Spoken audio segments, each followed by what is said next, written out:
Assalamualaikum warahmatullahi wabarakatuh. Salam sejahtera kami sampaikan. Semoga Bapak Ibu dan keluarga dalam keadaan sehat walafiat, selalu dalam lindungan Allah Subhanahu wa taala, serta selalu sukses dalam menjalankan segala aktivitasnya. Di sini saya akan membahas tentang salah satu aplikasi yang menunjang proses perencanaan dan pengambilan terhadap kebijakan program pendidikan, yaitu EMIS.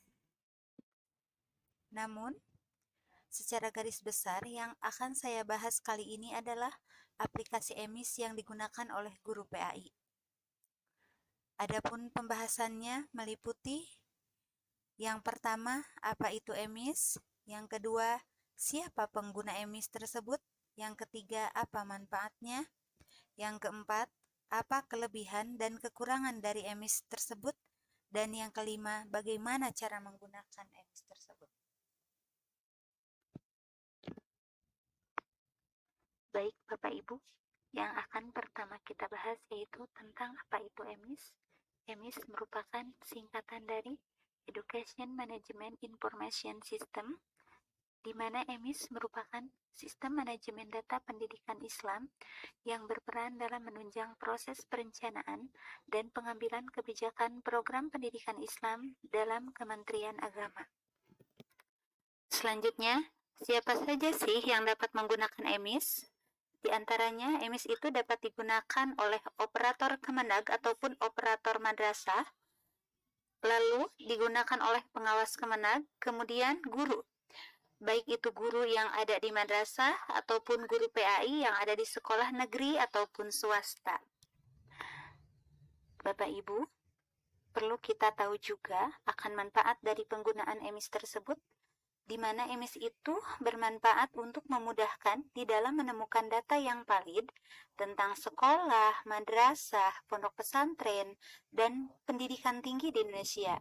Kemudian, untuk mengetahui kualifikasi pendidikan dan kompetensi guru dan pengawas PAI, memperkirakan anggaran untuk program sertifikasi, tunjangan profesi, tunjangan fungsional, pelatihan guru dan pengawas, serta merencanakan wawasan pengembangan PAI bagi siswa dan guru.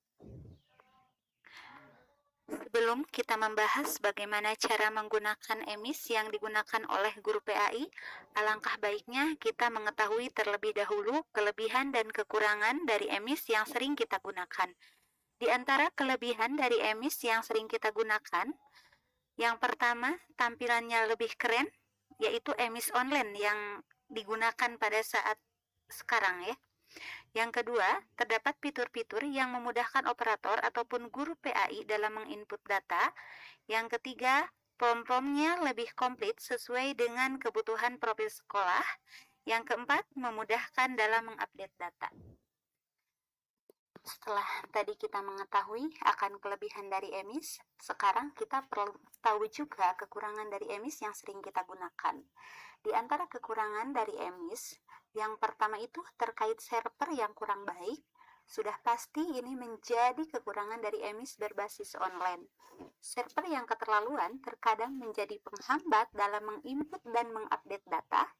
Bagaimana pekerjaan kita bisa cepat rampung tepat pada waktunya jika servernya yang kita gunakan itu loyo, hang up, koneksi terputus, dan masih banyak lagi kendalanya. Yang kedua, terkait skrip web EMIS online yang terkadang terdapat bug yang belum fix sehingga membuat pengisian data terganggu. Yang ketiga, bagi EMIS madrasah, profil siswa dan PTK tidak bisa diedit oleh akun operator madrasah dan harus dilakukan oleh admin kabupaten atau kota. Itulah di antara kekurangan dari EMIS online yang sering kita gunakan. Setelah kita mengetahui pembahasan tentang apa itu EMIS, siapa penggunanya, apa manfaatnya, apa kelebihan dan kekurangannya, sekarang saatnya kita mengetahui bagaimana cara menggunakan dari EMIS PAI tersebut. Silahkan simak pembahasannya. Namun perlu diingat sebelum Anda dapat membuka tampilan aplikasi EMIS Pendis karena aplikasi ini berbasis web, sehingga untuk membukanya dibutuhkan software penjelajah internet atau browser seperti Mozilla Firefox, Google Chrome, Internet Explorer, dan lain-lain. Nah, sekarang silahkan Bapak Ibu masuk melalui Google Chrome saja. Ketik di pencarian EMIS PAI, lalu akan tampil halaman websitenya. Setelah tampil halaman websitenya seperti ini, Bapak Ibu login di GPAI UAS PAI, kemudian masukkan username berupa nick KTP Bapak Ibu, kemudian passwordnya 123 123 123, kemudian sign in. Nah, di sana ada pemberitahuan password, konfirmasi password, ubah password jika Bapak Ibu mau. Kalau tidak mau, klik nanti saja. Kemudian kita sudah masuk ke akunnya. Ini akun milik saya. Apa saja yang harus diisi? Yaitu profil, pendidikan, kepegawaian, penugasan, jadwal, in-passing, organisasi, NRG, karya tulis, penghargaan. Saya akan berikan satu contoh pengisiannya, yaitu profil. Kita klik profil, kemudian akan tampil seperti ini. Nah, di sini ada foto. Untuk mengisi foto ini, Bapak Ibu klik browser, kemudian pilih fotonya, nanti fotonya diupload, akan tampil fotonya seperti ini kalau sudah berhasil. Kemudian KTP juga sama, cari di browser, pilih KTP-nya, kemudian KTP Bapak Ibu diupload, nanti akan tampil KTP-nya. Data guru juga harus mengisi NUPTK, kemudian data pengawas, lalu biodata dari pada Bapak Ibu dengan memasukkan NIK, nama lengkap, tempat tanggal lahir, terus jenis kelamin, nama ibu kandung juga. Alamat rumah yang Bapak Ibu tempati, statusnya milik orang tua atau siapa, alamatnya di mana,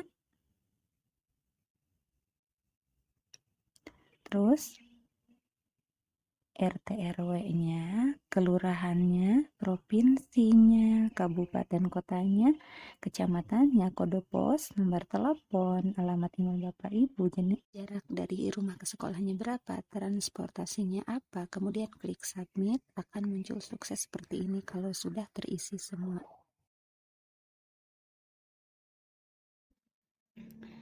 Di sini cara inputnya saya akan percepat. Yang akan saya bahas adalah inti-inti yang dianggap penting, mulai dari login-nya, kemudian logout, apa saja yang harus diisinya, sampai konfirmasi, kemudian nanti upload berita acara. Bapak Ibu bisa menyimaknya meskipun saya percepat apa saja yang harus diinput ya.